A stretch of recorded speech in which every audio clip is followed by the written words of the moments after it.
وبركاته.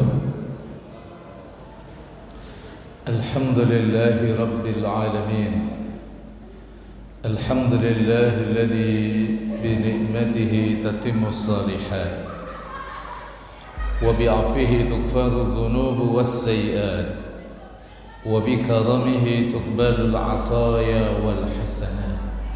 أشهد أن لا إله إلا الله وحده لا شريك له، شهادة تنجينا من العذاب يوم لا ينفع مال ولا بنون إلا من أتى الله بقلب سليم. وأشهد أن محمدا عبده ورسوله الذي أدى الأمانة وبلغ الرسالة ونصح الأمة وجاهد في سبيل الله حق جهاده.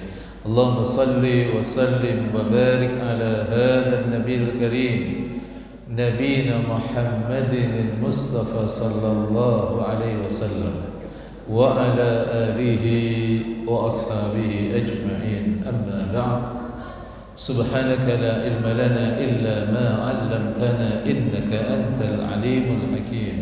رب اشرح لي صدري ويسر لي أمري واحلل عقدة من لساني يفقهوا قولي. اللهم علمنا ما ينفعنا وانفعنا ما علمتنا يا رب العالمين.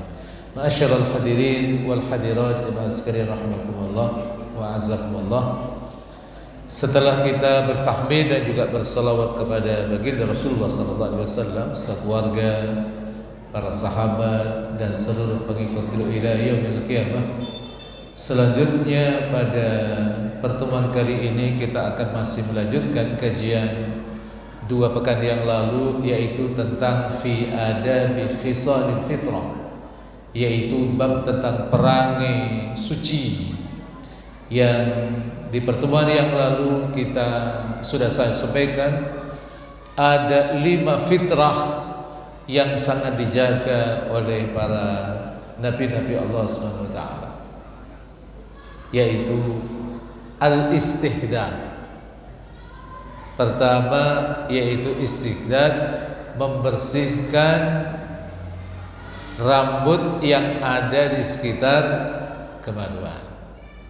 Kemudian yang kedua al-khitan, yaitu khitan, wa qassus syarib, mencukur kumis, wa nadfu al-ibn, mencabut bulu ketiak, dan yang terakhir adalah wa taqlimul adhafir, yaitu memotong kuku. Poin pertama kita sudah jelaskan, sekarang kita masuk pada poin yang kedua, yaitu al-khitan. Syekh Abu Bakar Jabir Al-Jazairi berkata begini: al-khitanu wa huwa qat'ul jildah. Jadi yang dimaksud dengan khitan adalah memotong jildah, kulit, allati tughatti ra'sa adz-dzakari, yang menutupi kepala kemaluan laki-laki. Itu yang dimaksud dengan khitan.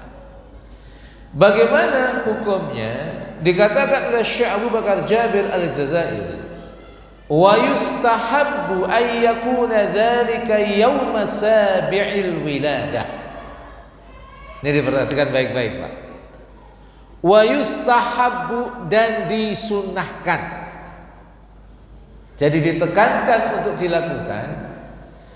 Ayyakuna dzalika, ada khitan itu yauma sabi'il wiladah, dilakukan pada hari yang ke-7 dari hari kelahiran sang jabang bayi ini. Hari keberapa?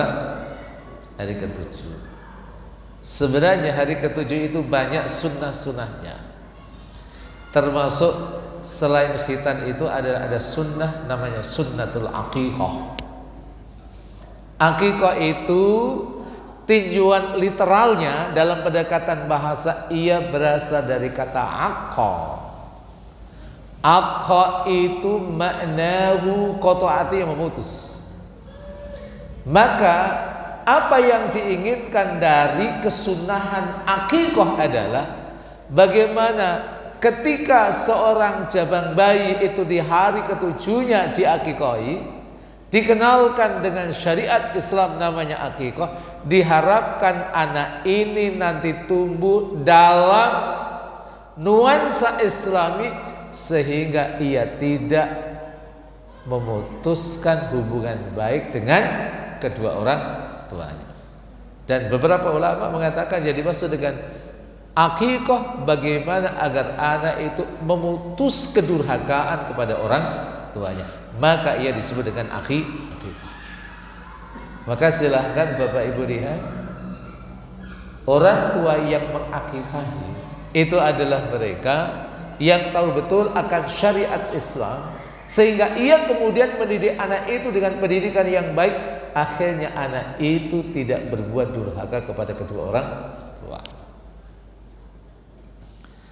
Nah, jemaah sekalian, ada sunnah lain selain akikah, yaitu tasmiyah, memberikan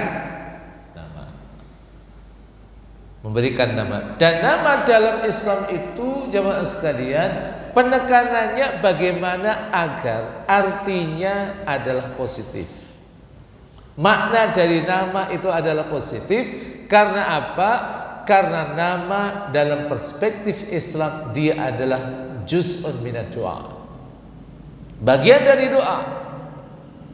Sehingga ada nama-nama yang direkomendasikan oleh Rasul sallallahu alaihi wasallam, yaitu nama yang diawali dengan Abdul, terutama Abdullah dan Abdurrahman. Maka kalau jemaah sekalian nanti mengamati nama-nama sahabat, Abdullah itu banyak apa? Saya sebutkan di antaranya ada Abdullah ibnu Umar. Itu anaknya sahabat Umar ibnul Khattab yang terkenal dengan kecerdasannya, Pak. Itu perawi hadis nomor 2. Hanya ada seorang sahabat yang melampaui secara kuantitas periwayatan hadis beliau, yaitu sahabat Abu Hurairah. Ada juga sahabat yang nama Abdullah yang pintar, itu Abdullah ibnu Zubair ibnu Al-Awwam. Bapaknya memang hebat, Pak. Bapaknya itu konglomerat kalau sekarang. Asetnya ketika beliau meninggal di total ada 5 triliun, Pak, kalau dikonversi rupiah. Karena pebisnis, tapi bukan pebisnis biasa, tapi pebisnis besar. Nah, itu juga cerdas, hafidhul Quran, masyhur. Lalu ada juga yang namanya Abdullah ibnu Amr ibnu As. Nah, itu anaknya diplomat dan anaknya Amir, kalau sekarang itu gubernur lah. Jadi Amr ibn As itu pada masa Umar bin Khattab itu beliau diberi amanah menjadi gubernur di Mesir. 1 dari 8 gubernur pada masa sahabat Umar ibn Khattab. Kenapa ada 8 gubernur? Karena memang kekuasaan kaum muslimin pada waktu itu baru 8 distrik, baru 8 provinsi. Ada provinsi Makkah, Madinah, Kufah, Basrah, Hijaz, Syam. Kemudian yang 2 lagi adalah Mesir dan Palestina. Dan Amr ibn As itu diamanahi untuk menjadi gubernur di Mesir. Nah, itu punya anak pintar namanya juga Abdullah. Abdullah itu namanya hamba Allah artinya, Pak. Nanti ada sahabat Rasul juga yang punya anak Abdullah pintar. Itu namanya Abbas bin Abdul Muthalib. Itu namanya adalah Abdullah ibn Abbas, yang masyhur dengan turjumanul Quran, penerjemah Al-Quran, yang didoakan oleh Rasul sallallahu alaihi wasallam. Karena Abdullah ibnu Abbas bin Abdul Muthalib itu sepupunya Rasul sallallahu alaihi wasallam. Karena ayahnya Rasul dengan Abbas itu kakak beradik. Maka sempat didoakan Rasul sallallahu alaihi wasallam dengan doa yang masyhur, Allahumma faqihhu fid din wa 'allimhu ta'wil. Ya Allah, pahamkan ia Abdullah ibnu Abbas itu dengan agamanya dan ajarkan dia takwil, maksudnya adalah tafsir Allah. Maka Abdullah ibn Abbas itu, Bapak Ibu jangan kaget kalau pas membaca tafsir bil ma'thur yang basisnya adalah periwayatan, nanti yang muncul paling banyak itu adalah namanya Abdullah ibn Abbas. Bapak-bapak, ibu-ibu yang sering baca tafsir Ibnu Katsir, saya agak familiar dengan kitab ini karena di beberapa tempat saya ada kajian tafsir Ibnu Katsir. Itu Kalau penjelasan ayat yang basisnya adalah hadis, biasanya hadisnya itu adalah dari Ibnu Abbas radhiyallahu anhuma. Kita mengatakan radhiyallahu anhuma kenapa? Karena Abdullah itu adalah sahabat, ayahnya yang namanya Abbas itu juga sahabat, maka kita mengatakan radhiyallahu anhu. Belum lagi nanti ada Abdullah bin Abi Quhafa. Itu nama aslinya siapa? Sahabat Abu Bakar. Nanti ada Abdullah bin Salam, seorang Yahudi ketika Rasulullah SAW datang ke Madinah dan ia mendapati sifat-sifat kenabian, akhirnya masuk Islam. Dan Abdullah yang lain. Makanya kalau Bapak Ibu sekalian kok punya anak, anaknya kuliahnya di Timur Tengah, nanti jangan kaget kalau satu kelas yang namanya Abdullah itu bisa jadi ada 5, ada 10 bahkan kadang. Nah, nanti yang membedakan siapa? Nama ayahnya. Kadang nama ayahnya juga sama, Pak. Abdullah bin Muhammad, bapaknya Muhammad. Itu bisa jadi yang sama itu 5 orang. Kalau yang sama itu 5 orang berarti nama negaranya harus disebut. Abdullah bin Muhammad Al-Indonesia. Nah, itu orang Indonesia. Abdullah bin Muhammad Al-Malaysia, orang Malaysia. Abdullah bin Muhammad Al-Maghribi, nah, itu orang Maroko, Pak. Jadi bahasa Arabnya Maroko itu Maghrib. Kemudian misalnya Abdullah bin Muhammad Al-Misri, nah, itu orang Mesir. Abdullah bin Muhammad Al-Jazairi, nah, itu orang Al-Jazair. Itu seperti itu. Jadi Rasulullah SAW menekankan betapa kita memberikan nama anak-anak kita dengan Abdullah atau dengan Abdurrahman atau nama-nama Nabi. Makanya anaknya Rasulullah SAW itu kan satu dari nama anaknya itu kan ada yang namanya Ibrahim. Jadi itu cara Rasulullah SAW memberikan edukasi kepada kita. Bagaimana kita memberikan nama anak-anak kita dengan nama yang sangat religius, karena itu adalah doa. Akan tetapi jemaah sekalian, nama anak kita itu kadang-kadang unik-unik, Pak. Dan nama anak kita itu menunjukkan perjalanan keislaman kita dan kematangan keislaman kita. Ini pengalaman lapangan, Pak. Kalau kita lagi ngajar di kantor-kantor itu kalau kita tanya sama bapak anaknya berapa? Ada 4, Ustaz. Siapa namanya yang pertama? Mikael. Yang kedua siapa namanya? Gitu kan? Misalnya Reni. Lalu yang ketiga namanya Fatimah. Yang keempat siapa namanya? Ahmad. Nah, itu berarti dia mulai kenal dan berislam baik ketika punya anak yang ketiga gitu. Saya kira jelas Pak ya itu. Jadi nama anak-anak kita adalah representasi dari kematangan keagamaan kita. Maka ketika anaknya Rasulullah SAW bagus-bagus, sekarang dia adalah seorang Nabi Allah SWT. Jadi yang sekali ini wa yustahabu ayyakuna dzalika yauma sab'il wiladah. Apa alasannya mengkhitan itu disunnahkan pada hari yang ke-7? Id khatanan Nabi sallallahu alaihi wasallam kullan minal Hasan wal Husain ibni Fatimah az-Zahra wa Ali radhiyallahu anhum yauma sabi'il wiladah. Sebab Rasul sallallahu alaihi wasallam dulu mengkhitani 2 cucunya yaitu Hasan dan Husain yang merupakan 2 anak dari pasangan putri beliau Fatimah az-Zahra dengan Ali bin Abi Thalib. Itu ketika Hasan dan Husain itu dikhitani, itu usianya baru 7 hari. Nah setelah itu wala ba'sa ayyata'akhkhara ila ma qabla al-bulugh, gak apa-apa kalau ditunda sampai sebelum balik. Berarti kalau laki-laki itu kan baliknya rata-rata sekitar usia 15 tahun, Pak. Jadi jangan sampai kemudian kita punya anak usianya 16 tahun belum dikhitan, nanti kasihan dokternya, Pak. Tapi sebelum balik. Dan masyarakat kita kan akhirnya beristihad kan. Ada yang kemudian punya anak kelas 1 SD itu dia baru dikhitan, ada yang ke kelas 3, ada juga nanti sebagian masyarakat kita itu diginiin dulu, Pak. Kalau tangannya sudah bisa sampai di telinga sini, itu berarti sudah besar. Itu sudah layak untuk dikhitankan. Itu istihad-istihad masyarakat kita. Tapi dalam dimensi syar'i itu qablal bulugh, sebelum balik itu la ba'sa. Itu gak apa-apa. Tapi sekarang sudah mulai banyak yang mengkhitankan anaknya itu di usia hari yang ke-7. Mungkin ada di antara kita yang merasa kasihan. Tapi dipastikan ketika ada sunnah seperti itu, ada rahasia di balik itu semua. Satu di antaranya adalah anak-anak yang dikhitan itu lebih aman dari penyakit-penyakit yang akan menimpanya. Nah, oleh karena itulah kesunahan Rasulullah SAW itu harus kita pegang dengan baik. Sekalipun saya selalu berkata begini, kalau kita hidup ingin sehat, hidup ingin bahagia, ikuti Rasul, Pak. Udahlah, apa yang dikatakan oleh Rasulullah SAW itu ikut, nanti kita akan bahagia.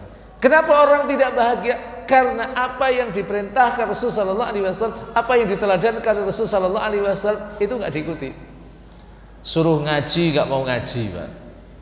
Sementara hidup ini kan, masya Allah, godaan hidup, ujian hidup kan besar. Yang muda-muda godaannya juga banyak, yang tua ujiannya juga banyak. Ujian pasangan hidupnya, kadang ujian anaknya, kadang ujian cucunya, kadang ujian besanya, macam-macam lah. Itu kalau kita tidak memberi asupan spiritual. Yang belajar itu memang sangat ditekankan oleh Al-Quran dan Sunnah Rasulullah SAW. Sangat jauh kita mendapatkan sebuah kebahagiaan. Ikuti Allah, ikuti Rasulullah SAW. Insya Allah kita akan menggapai kebahagiaan. Setelah itu dikatakan juga, alasannya kenapa qoblal bulugh dan kenapa boleh menundanya sebelum bulugh. Ihtatana nabiyullah Ibrahimu fi sinni tsamanin. Karena apa?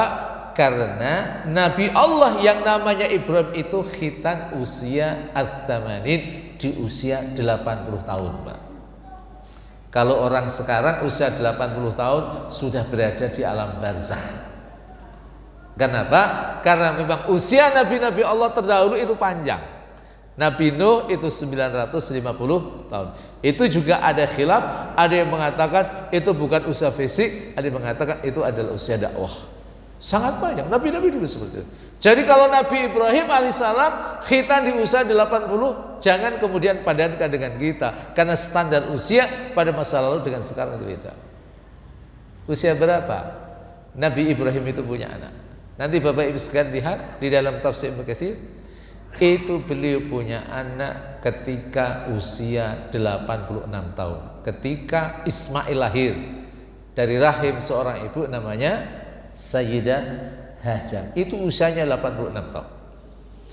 Ketika anaknya dari istri yang lain yaitu Sayyidah Sarah, itu Nabi Ibrahim usia berapa, Pak? Tis'in wa tis'ina sanah, usianya 99 tahun, Pak. Nah, sementara di umat Rasul sallallahu alaihi wasallam ini kan kemudian punya aturan sendiri, punya durasi kehidupan sendiri kan. Sehingga kalau sekarang orang tidak boleh mengatakan, oh itu katanya secara medis ketika seorang ibu itu melahirkan, itu hamil di usia 40 tahun lebih, itu berbahaya. Itu isinya Nabi Ibrahim, itu udah tua-tua punya anak. Tidak dipadankan seperti itu. Karena apa? Durasi umur mereka, umur umat Nabi Ibrahim dengan umat Rasul sallallahu alaihi wasallam itu berbeda. Dan saat itu dikatakan wa qad ruwiya anhu sallallahu alaihi wasallam annahu kana idza aslama ala yadihi rajulun yaqulullah. Jadi diriwayatkan dari Nabi sallallahu alaihi wasallam, sesungguhnya apabila ada seseorang yang masuk Islam melalui tangan beliau, ada seseorang masuk melalui tangan beliau, yaqululahu alqi anka sya'ral kufri waqtatin. Buanglah dari kamu rambut kekufuran, wahtatin, dan berkhitanlah, insyaallah. Jadi ini yang perlu kita edukasikan juga, Pak. Karena takdir masjid itu kan beda-beda. Mungkin kalau di Masjid At-Taqwa ini ada mu'allaf, ada seseorang yang ingin diajak ingin masuk Islam, maka satu hal yang perlu kita edukasikan kepada kita, kalau dia belum khitan, anjurkan dia berkhitan. Nah, di sini memang ada khilaf di antara para ulama-ulama kita terkait dengan masalah khitan. Apakah khitan bagi laki-laki itu hukumnya wajib atau hukumnya sunnah? Kalau mazhab Syafi'i mengatakan bahwa khitan bagi laki itu hukumnya adalah wajib. Itu didasarkan pada satu kaidah yang mengatakan ma la yatimul wajibu illa bihi fahuwa wajib. Ma la yatimul wajib, sesuatu yang wajib itu tidaklah sempurna illa bihi, kecuali dengan sesuatu yang menghantarkan kepada kesempurnaan yang wajib itu. Sesuatu yang menghantarkan kepada kesempurnaan yang wajib itu, maka dia hukumnya adalah wajib. Orang sholat dia harus bersuci, Pak. Kalau maaf seseorang itu dia beristinja dalam posisi kepala kemaluan laki-laki itu dia belum dipotong, itu sangat riskan sekali adanya sisa-sisa najis air kencing pada kepalanya itu. Itulah yang kenapa kemudian dikatakan oleh Imam Syafi'i itu hukumnya wajib. Tapi kemudian mazhab yang lain mengatakan hukumnya sunnah. Karena apa? Rasulullah SAW mengatakan khamsun min sunanil mursalin, ada 5 yang merupakan sunnah dari para nabi. Satu dari yang 5 itu adalah khitan. Maka disinilah kita mendapatkan perbedaan pendapat di antara para ulama kita, tapi saya lebih cenderung untuk mengatakan itu wajib bagi laki-laki. Dan khitan bagi perempuan itu adalah makromah, itu adalah kemuliaan. Jadi ini item yang kedua tentang khitan. Nah, sekarang kita masuk pada poin yang ketiga. Apa yang termasuk fitrah itu? Yaitu qasus syarib, memperpendek kumis, Pak. Jadi dalam perspektif Islam yang dianjurkan untuk dibiarkan itu adalah jenggot, bukan kumis. Karena ada sebagian saudara-saudara kita, ia muslim, ia rajin ke masjid, yang paling disukai itu adalah kumisnya, bukan jenggotnya. Di mana kita dapatkan penjelasan, dikatakan fayajurrul muslimu syaribahu, maka seorang muslim itu memotong, yajuzu bukan yajuru, fayajuzul muslimu syaribahu, maka muslim itu dia memotong. Apa yang dipotong? Syaribahu, yaitu kumisnya. Alladhi yatawalla ala syafatai, yang memanjang kemudian ia menutupi bibirnya. Ada atau tidak, Pak? Sebagian saudara-saudara kita dia punya kumis bagus, kemudian tebal gitu kan, gitu. Kemudian jadi keren, tapi maaf dia tidak dirawat, tidak dipotong, tapi dia sampai melampaui posisi bibirnya dari di atas bibir, Pak. Itu kalau makan, wah, itu rambutnya suka ganggu itu, Pak. Itulah Islam mengajarkan kepada kita keteraturan, kebersihan, dan juga sekaligus keindahan, Pak. Allah menyukai sesuatu yang estetis, menyukai sesuatu yang indah. Itu kalau orang maaf punya kumis, itu dipanjang-panjangin sampai kemudian nutupi bibir, kira-kira dilihat enak atau nggak enak, Pak? Aduh, nggak enak kan? Masya Allah. Tapi kalau kemudian dia pendekin, ya kan, itu kan enak juga kan, gitu. Wa ammal lihyatu fayuwafirha, maka adapun lihyah atau jenggot, fayuwafirha, ia membiarkannya hatta tamla'a wajhahu wa turawih, sampai memenuhi wajahnya. Liqauli Rasul sallallahu alaihi wasallam, juzuz syawarib, potonglah kumis-kumis kalian, wa arhul liha, dan biarkanlah jenggot itu, khaliful majus, maka selisih orang-orang majus. Karena apa? Kebiasaan orang-orang majusi itu mereka justru mereka itu tidak memperpanjang jenggot-jenggot mereka, akan tetapi mereka mencukur jenggot-jenggot mereka. Cuma memang kita ini kan takdirnya agak beda, Pak. Orang rumpun Melayu itu jenggotnya seperti jenggotnya orang Arab atau tidak, Pak? Ya kan? Agak beda kan? Ada juga orang-orang yang karena hormon tertentu itu agak susah tumbuh jenggotnya. Itu juga jangan kemudian kalau ada orang yang tidak berjenggot tanpa kita melakukan klarifikasi langsung mengatakan ini nggak nyunah, itu nggak punya jenggot. Karena memang nggak tumbuh, Pak. Kalau tumbuh ya agak ramun-ramun lah gitu kan gitu. Tapi ada orang-orang yang Allah rahmati, Masya Allah jenggotnya itu tebal-tebal lebat dan enak dilihat, Pak. Jadi dibiarkan dia. Nah, jemaah sekalian rahimakumullah wa a'azzakumullah ta'ala. Jadi inilah yang diperintahkan oleh Rasul sallallahu alaihi wasallam. Karena apa? Ada hadis juga, khaliful musyrikin uhfus syawarib wa'ful liha. Jadi kata Rasul sallallahu alaihi wasallam, khaliful musyrikin, selisilah orang musyrik itu. Dengan cara apa? Uhfus syawarib, potonglah kumis-kumis itu, wa'ful liha, dan biarkan jenggot itu. Nah, sekarang yang menjadi pertanyaan adalah bagaimana hukumnya memotong jenggot itu? Para ulama-ulama kita ternyata berselisih pendapat, ada 3 pendapat. Pertama, mereka yang mengatakan hukumnya adalah memotong jenggot itu adalah haram, ya kan? Yang kedua mengatakan bahwa memotong jenggot itu hukumnya adalah makruh. Yang ketiga mengatakan memotong jenggot itu hukumnya adalah mubah. Ini milih yang mana, Bapak sekalian? Milih yang haram, milih yang makruh, atau milih yang mubah, Pak? Itu. Jadi begini, hukum itu silahkan memilih yang mana, tapi yang penting kita mengetahui dalilnya. Mereka yang mengatakan wajib didasarkan pada apa? Pada hadis-hadis ini perintah untuk membiarkan kumis, membiarkan jenggot maksud saya. Perintahkan. Wal amru yadullu 'alal wujub, perintah itu menunjukkan arti wajib. Pendapat yang mengatakan bahwa dia tidak sampai pada tingkat haram, akan tetapi dia hanya berhukum makruh, sesuatu yang dibenci. Karena memang larangan itu ada yang memang berhukum haram, ada yang berhukum apa? Berhukum makruh.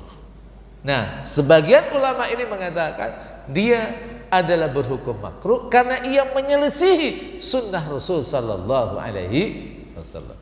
Ada yang mengatakan mubah, ada yang mengatakan mubah, ya karena apa? Alasannya mereka mengatakan ini adalah adatul Arab, ini adalah tradisi orang Arab. Tapi wallahu ta'ala alam, saya lebih cenderung kalau memotong habis itu yukrah, itu dimakruhkan. Maka ketika kemudian para ulama-ulama kita berselisih pendapat, itu jangan sampai gara-gara jenggot kita berantem satu dengan yang lain. Ada atau tidak ya? Gara-gara jenggot berantem itu di masjid itu. Kalau nggak punya jenggot itu kayaknya bukan seakidah dengan kita. Ada atau tidak gitu, Pak? Jadi disitulah memang masalah-masalah yang khilafiyah itu jangan kemudian kita vonis bahwa pendapat kita ini benar, sementara itu yang berpendapat tidak sesuai dengan pendapat kita itu adalah ulama. Laisal awam, bukan orang yang awam, Pak. Maka masalah-masalah fikih itu selalu saya katakan, perbanyak kita membaca kitab-kitab fikih. Pertama yang memang idealnya yang perlu kita dalami itu adalah fikih Syafi'i. Karena orang Indonesia ini kan rata-rata mayoritas fikihnya adalah fikih Syafi'i. Baca itu kitab Kifayatul Akhyar, Pak. Nanti kalau bapak-bapak nggak punya kitabnya, saya punya PDF-nya dan punya terjemahnya itu. Di bahasa Indonesia itu ada. Nah, itu fikih Syafi'i. Nanti kalau fikih perbandingan, nah itu banyak, Pak. Silahkan nanti kalau bapak sekalian ingin matang pada aspek fikih, banyak baca fikih muqarran, fikih perbandingan. Nah, satu kitab yang saya rekomendasikan untuk dibaca itu bukunya Imam Ibn Rushd. Beliau punya kitab namanya Bidayatul Mujtahid fi Nihayatul Muqtasid. Alhamdulillah saya sudah khatam dari awal sampai akhir dan bahkan dulu hafal kitab itu. Karena apa? Kalau nggak hafal pas kuliah pasti nggak lulus tuh, Pak. Itu kitab yang wajib hafal, seluruh mahasiswa harus hafal kitab namanya Bidayatul Mujtahid. Kalau nanti bapak-bapak pengen, saya ada terjemahannya 2 jilid. Nanti saya mungkin share dan silahkan nanti ya sambil jalan atau apalah, nanti silahkan dibaca-baca. Jadi keunikan dari kitab Bidayatul Mujtahid itu begini. Ia memaparkan pendapat imam mazhab yang 4, yaitu imam yang paling tua kan Imam Abu Hanifah. Setelah itu Imam Malik, setelah Imam Syafi'i, yang paling muda adalah Imam Ahmad bin Hanbal. Nanti misalnya kalau itu adalah masalah khilaf, tapi tidak semua masalah itu khilafiyah, Pak.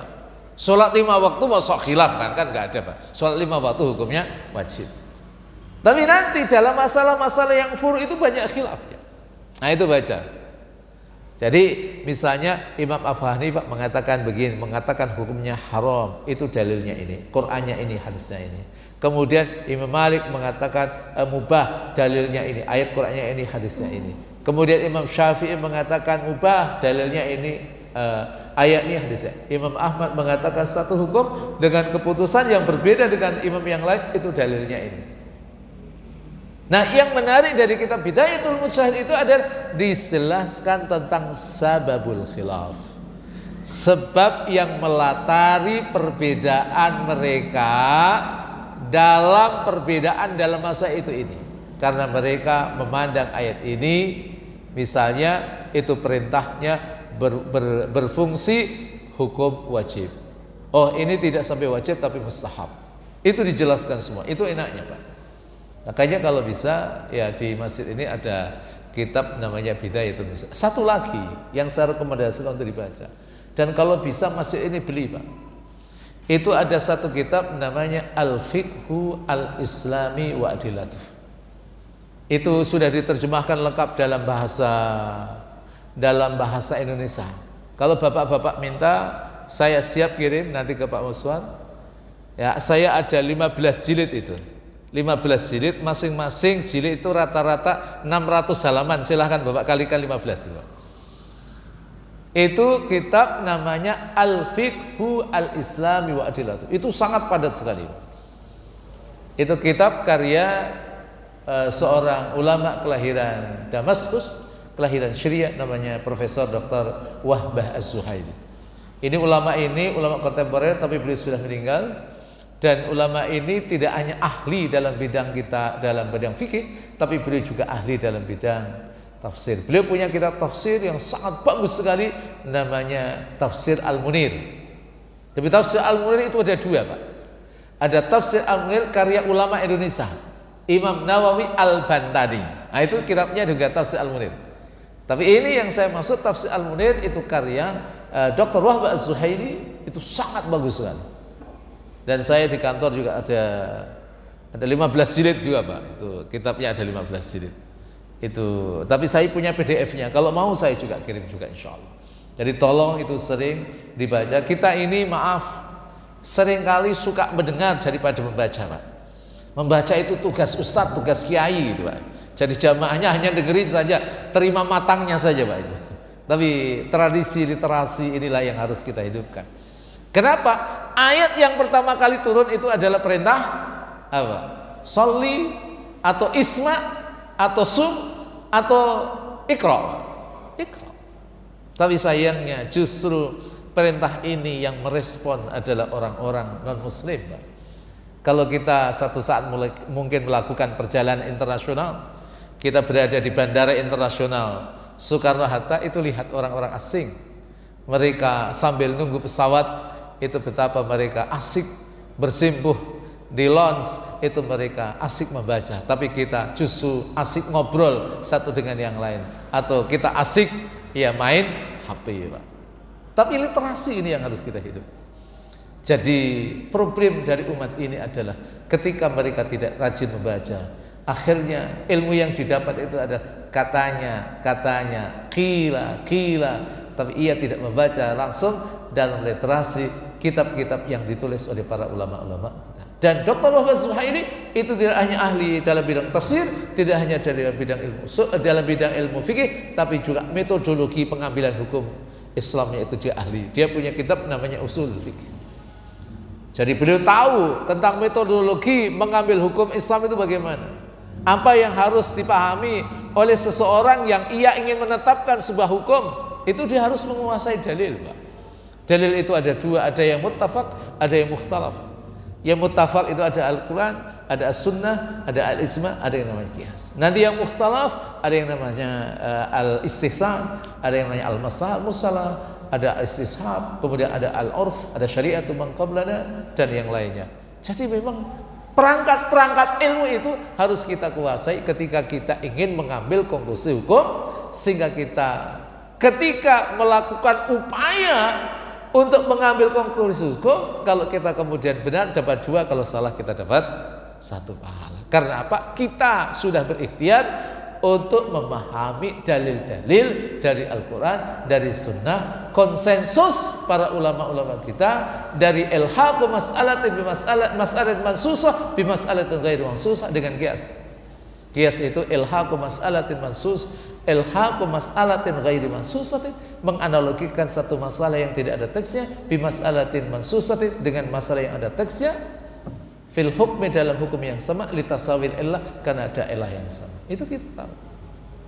Jadi ini jemaah sekalian terkait dengan khilaf para ulama-ulama kita, termasuk juga dalam masalah memotong memotong jenggot itu hukumnya apa. Ada khilaf di antara para ulama-ulama kita. Yang keempat jemaah sekalian adalah wanatful ibti. Naftul ibti itu mencabut bulu ketiak, mencabut, Pak. Fayantiful muslimu sya'ra ibtaihi, ya kan? Wa illam yaqdir ala natfi halaqahu aw talahu bin naurah wa nahwa liyazul. Ini kata Syekh Abu Bakar Jabil Al-Jazairi, Syekh Abu Bakar Jabil Al-Jazairi, fayantiful muslim, maka seorang muslim itu mencabut, Pak. Itu sunnah, kesunahan awalnya. Kalimat yang digunakan oleh Rasulullah sallallahu alaihi wasallam natful ibti, bukan halqul ibti. Naf itu mencabut, tapi halq itu dia apa? Mencukur. Dia mencabut sya'ra ibtai, kedua ketiaknya, rambut kedua ketiak. Wa illam yaqdir ala natfihi, kalau dia tidak mampu mencabutnya, halaqahu, maka ia mencukurnya. Mudahan mencabut atau mudahan mencukur, Pak? Nah, kalau nyukur tapi kan tubuhnya cepat, Pak. Tubuhnya cepat. Beda kan kalau kita cabut, Pak. Cabut itu salah satu hikmahnya, tumbuhnya biar agak lamaan, Pak. Tapi kalau digarok ya, Pak, dicukur, nah itu biasanya agak cepat. Autolahu bin naurah, atau ia mengolesi dengan kapur barus. Wanahwah, atau semisalnya, atau apalah gitu kan. Apa tujuannya? Liyazula, supaya rambut ketiak itu dia hilang. Apa biasanya yang paling banyak digunakan, Pak? Kapur barus, apa lagi, Pak, biasanya? Yang bisa menghilangkan rambut bulu ketiak ini apa, Pak, itu? Halo? Atau jangan-jangan nggak pernah itu? Iya, kapur, Pak. Kapur, ya kapur itu bagus juga. Jadi ini yang keempat. Dan yang terakhir adalah taklimul adhafir, memotong kuku. Ini kelihatannya hal sederhana, tapi bagaimana kita memotong kuku itu ternyata oleh para ulama-ulama kita itu diajarkan bagaimana cara memotong kuku. Dikatakan oleh Syekh Abu Bakar Al-Jazairi, fayuqallimul muslimu adhafir, maka seorang muslim itu dia memotong kuku-kukunya. Jadi tolong, ini yang rajin ke masjid dan sekaligus ngaji itu harus beda dengan yang nggak ngaji, Pak. Karena apa? Yang rajin ke masjid itu kan macam-macam, Pak. Ada yang rajin ke masjid sholat berjamaah tapi ngajinya nggak mau. Ada atau tidak, Pak? Banyak itu. Yang lebih banyak atau yang lebih sedikit, Pak? Ya kan? Tapi yang ngaji nggak sholat, insya Allah nggak ada lah. Tapi yang banyak nggak mau ke masjid, sholat jamaah nggak mau, ngaji nggak mau, nah itu kelihatannya lebih banyak itu. Tapi sekaligus itu adalah tugas kita. Itu adalah ladang pahala yang Allah siapkan untuk kita semua. Bagaimana kita rajin silaturahim kepada tetangga-tetangga kita yang belum mau ke masjid, bagaimana kita berikan nasihat-nasihat keagamaan dan bagaimana agar mereka mau ke masjid. Nah, ini kesunahannya, Pak. Wa yustahabbu lahu ayyabda'a bil yadil yumna.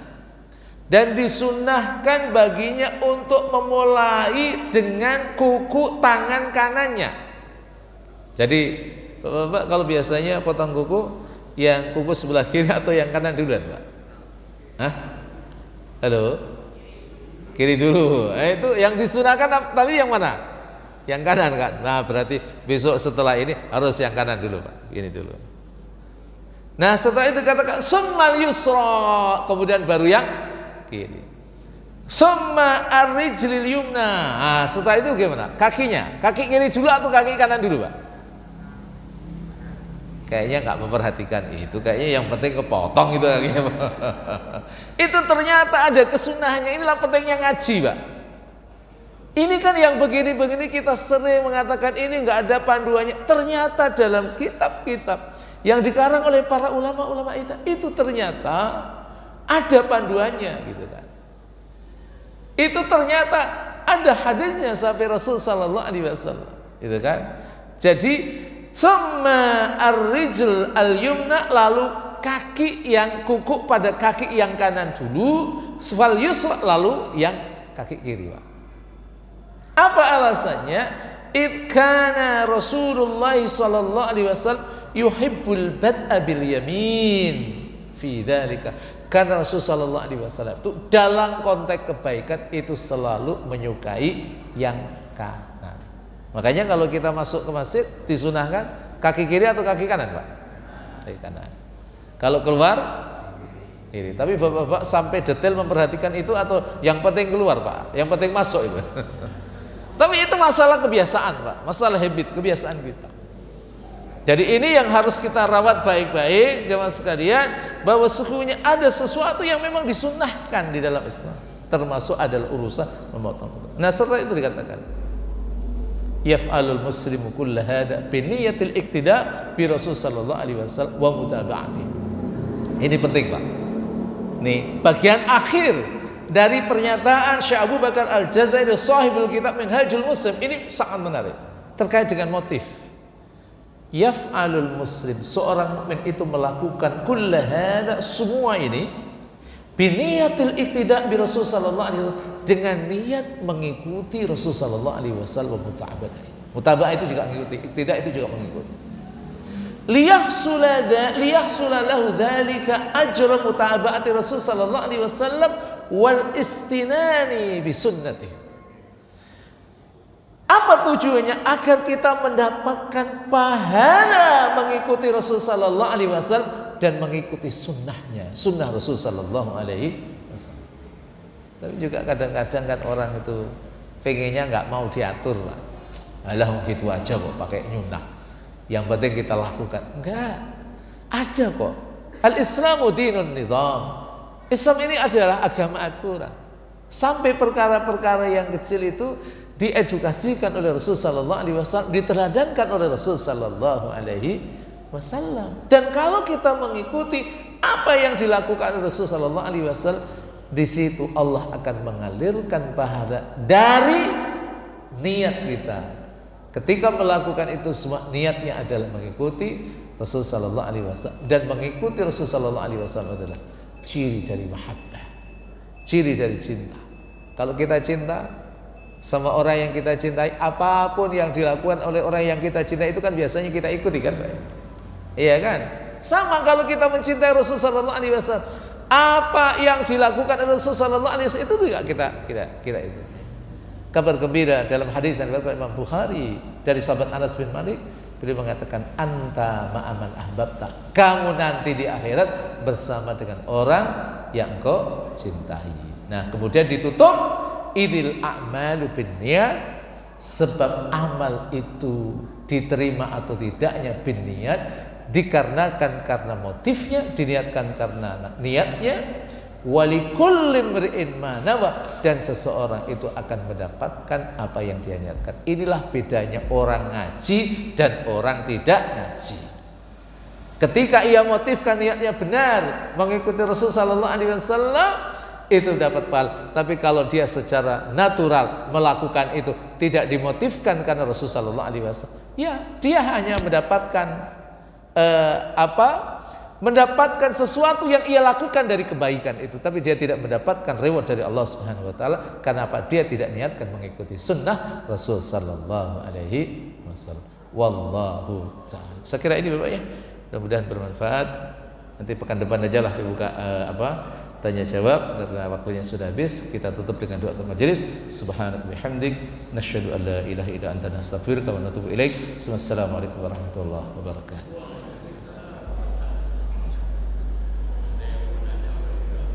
Ya nanti.